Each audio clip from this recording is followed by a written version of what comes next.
The following reading is a September 2017 piece from the Seattle Globalist entitled, "Do Black Lives Matter in the Workplace? Colleagues Should Do More," by Tiara Johnson. Tiara is a Black woman, a mother, and a best-selling author. These are her words. Many employers say they are committed to diversity and racial equity, but despite endless talk of inclusion and representation, numbers don't lie.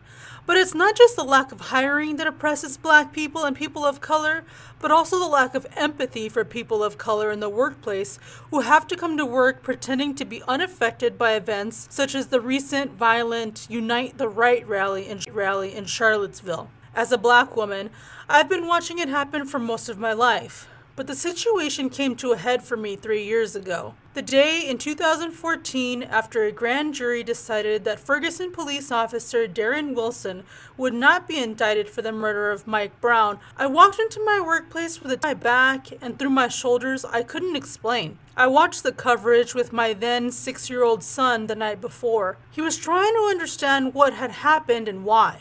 After a few minutes of listening to the news, my 6-year-old determined that the police officer who killed Mike Brown wanted to be more powerful than him.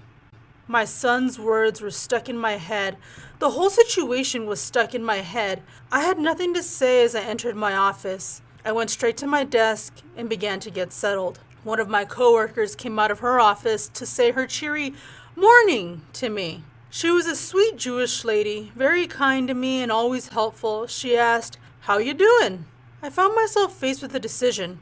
I could have lied through my teeth and said, "I'm good. That's what we are conditioned to do most of the time."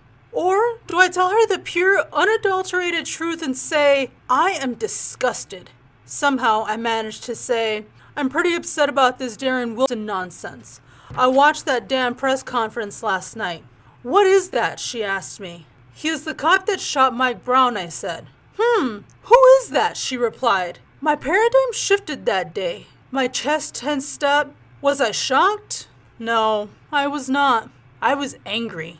Mike Brown was killed 4 months prior and was all over the news. The city of Ferguson literally had been on fire. I was not prepared to have people walking around me with the privilege of not only being unaffected, but simply not knowing about it at all. I gave her a look and asked, "How have you not heard about this?" After the details of what happened to Mike Brown and the reaction by the Ferguson city officials, I saw her face drop. I saw her shake her head in disbelief, and when I told her that I had to explain why this happened to my son, a young Black boy only a few years older than her own, I saw sadness in her eyes. "No, I'm not good this morning. I'm just trying to keep it together." I have been one out of a handful of Blacks in my setting for almost all my life. I had felt that isolation and alienation before. But this time, I was tired and so sick of being forced to assimilate to office chatter with shallow meaning. I was either going to speak about how I felt or put that "leave me the F alone" sign on my forehead. Since the day that Darren Wilson escaped charges, I have felt more and more alienated at my office. Police shooting after police shooting, acquittal after acquittal, and of course the election of 45. I have become conditioned to lean myself up against the wall inside the elevator as it ascends to this 9-to-5 world where everyone has the unspoken agreement that racism doesn't exist unless a higher up talks about it. I was reminded of this again after Charlottesville. Coming into work after these events, there was a silence so great you could hear a pin drop to be disrupted by the talk of the impending eclipse. I noticed that folks were pleased to see that our president and CEO had sent out a letter stating how contemptible and horrific the display of white terrorism was on the University of Virginia's campus. But for me, it simply wasn't enough. There had been a similar right-wing rally just downtown which had still gone unacknowledged. What would have been enough? I would have preferred, "This type of activity is against our code of ethics and code of conduct, and any person choosing to affiliate themselves with these groups has no place in our community. It will not be tolerated and you will be terminated."